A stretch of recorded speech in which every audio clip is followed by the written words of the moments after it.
Isabella Rosner here, back again with her third and final video on the topic of my PhD project, which is about Quaker women's art before 1800. Today's episode, video, whatever you want to call it, is about Quaker women's needlework and is largely about the work that I'm doing now, which is on the medallion sampler style typically associated with Ackworth School and its origins. But I will start by sharing again, because I love to share with you all, obviously, some images, because my whole project is visual. So I have to, it's important to share with you all what I'm speaking about. So basically, I mentioned in the first video some 17th century pieces of Quaker needlework made by girls in and around London. And here are more examples. These are part of a sampler group that some people call the Integrated Band Sampler Group or Integrated Text Sampler Group, which makes sense because, as you can see, lines of text of inscriptions are sort of interspersed between decorative bands of motifs of flowers, grapes, Celtic knots, white work, lace work, all that sort of stuff. And this is clearly, even though nobody's really identified it thus far, this is really clearly a group made by students who were likely taught by the same teacher or at the same school.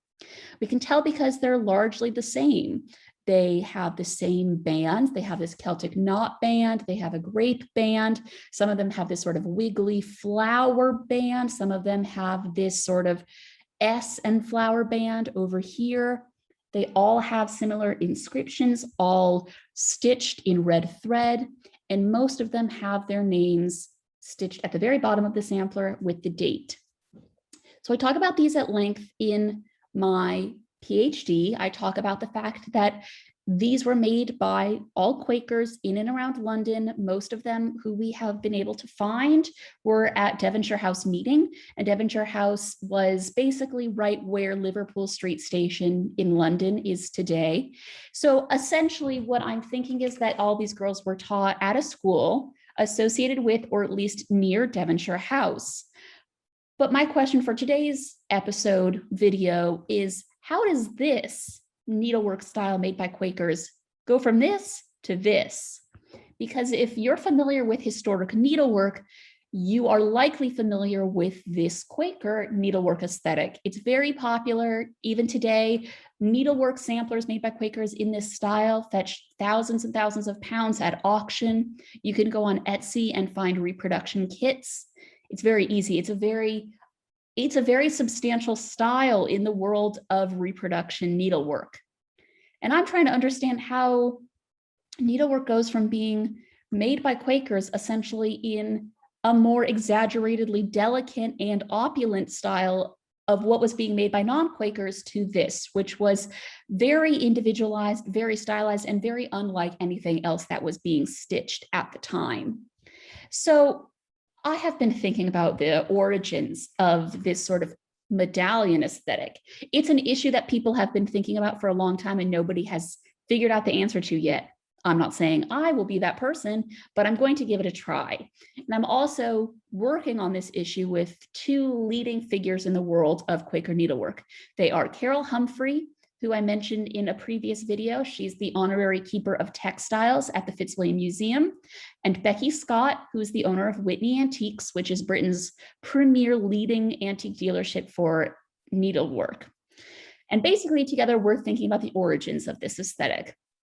I will first show you some early examples. So basically, before I start, let me say that when I started this part of my project, and this is like the final chapter of my PhD, I was going to write about this medallion needlework aesthetic and how Ackworth and Westtown School in Pennsylvania ushered in this brand new style of needlework, of these medallions, these sort of stylized spot motifs that feature things like pairs of birds and swans and flowers and squirrels, and have these kinds of letters or sets of initials or years kind of interspersed in the blank areas. What I realized though during my research is actually Quakers have been using this aesthetic for at least 50 years before Ackworth was founded. The earliest example is up on the top left corner of the screen and was made by an Irish Quaker named Elizabeth Pym, who was from the Pym family of Mount Mellick. And she started her sampler in 1729. We know that because it's the earliest date on the sampler. And she worked on it through 1750.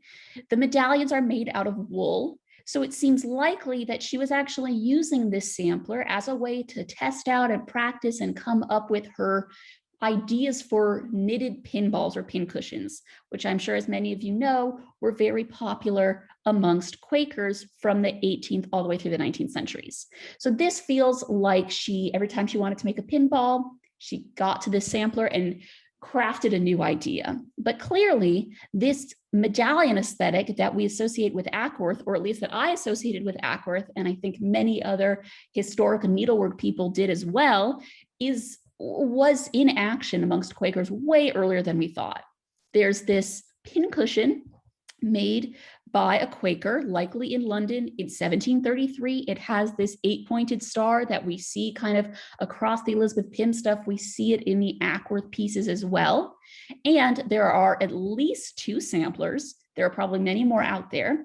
Samplers likely made by Quakers that have this sort of medallion aesthetic, but made before Ackworth was founded, which suggests clearly that Quakers knew of this aesthetic and were utilizing this far before Ackworth was founded.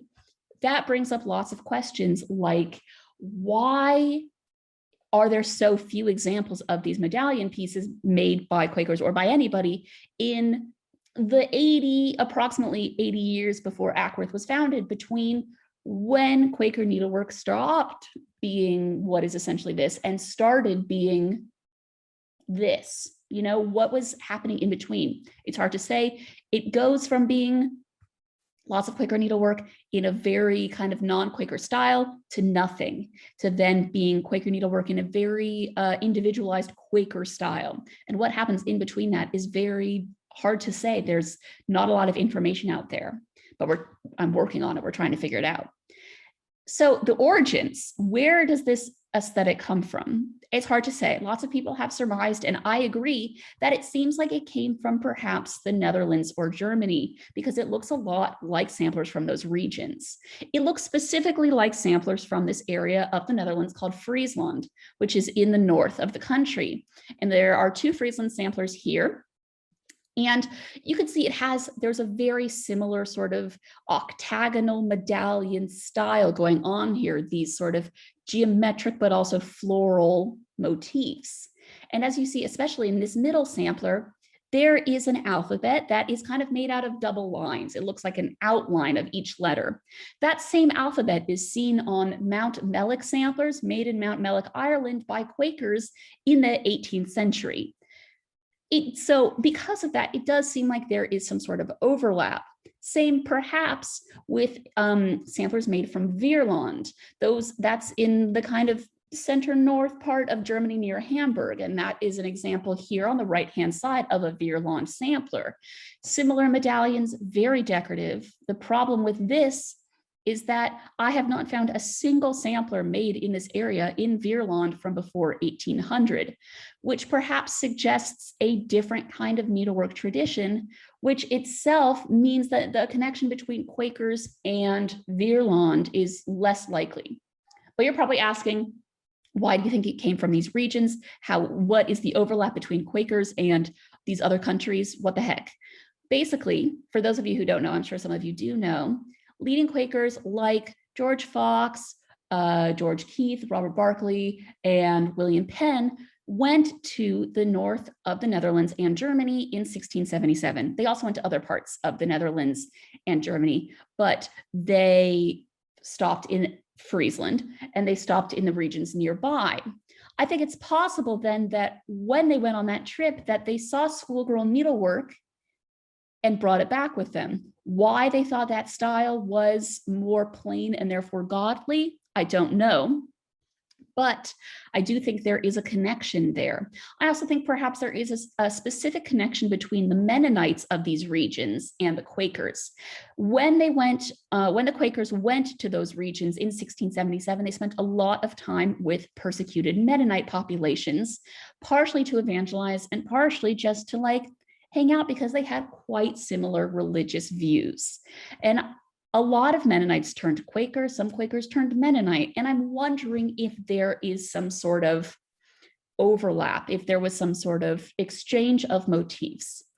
I also think that it's possible, speaking of the Mennonites and speaking of these sort of overlaps, that the idea for these Quaker medallions actually came from America via Germany, the Netherlands, and Switzerland. So at the time in the 17th century, there were lots of Swiss Mennonites who were persecuted and who went in Switzerland, and they went down to Germany to the Palatinate. And Dutch Mennonites were persecuted and went essentially east into sort of east northern parts of Germany. I'm wondering if there was some sort of blending of motifs in those areas, and specifically if that blending of those motifs happened perhaps in Germantown, Pennsylvania. And I realize that's a kind of crazy theory, but in 1683, 13 families from, they were essentially Dutch, but they lived, Dutch and Swiss, but they lived in Germany. Some were Mennonites and some were Quakers, moved to the region next to Philadelphia, formed an area called Germantown, and started their own kind of community. This is some of the needlework that comes out of that community. The earliest example is 1733 that I know of. I don't know if there's anything earlier, but you can see there is a quite strong similarity. There are all of these 8-pointed stars. There are all these sort of octagonal frames and borders. There is something very similar. And I guess what I'm wondering is, did Germantown see a blending of these motifs that was then seen by Philadelphia or Germantown area Quakers, which was itself then this motif, was it taken by those Quakers and sort of spread around the world, including to Britain? There was obviously quite a lot of overlap between colonial American and English friends. There was a huge amount of traveling ministration happening. And I'm wondering if that is how those motifs spread. I don't know yet.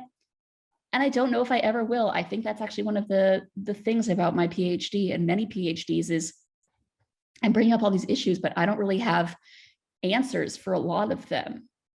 But I think it's also, as I mentioned in the first episode, it's important to bring up these issues and these ideas and to work towards piecing together this narrative and to work towards understanding how Quaker needlework became this aesthetic that we associate very much with Quakers, but may not have started off with the Quakers at all. And if you're interested, I don't really talk about this later needlework, but I do talk a lot about early Quaker needlework in an episode of a podcast I produce called So What, which is about historic needlework and those who stitched it. I will put a link to the episode below in the comments so you can see it for yourself. I talk a lot in detail about early pieces of Quaker needlework. And if you're interested in this subject, you might find it interesting. So there we go. Those are my 3 videos. Thank you so much for having me and for watching them. I hope you've learned something. I hope I've made you ask all the same questions that I'm asking. So yes, thank you so much. Bye.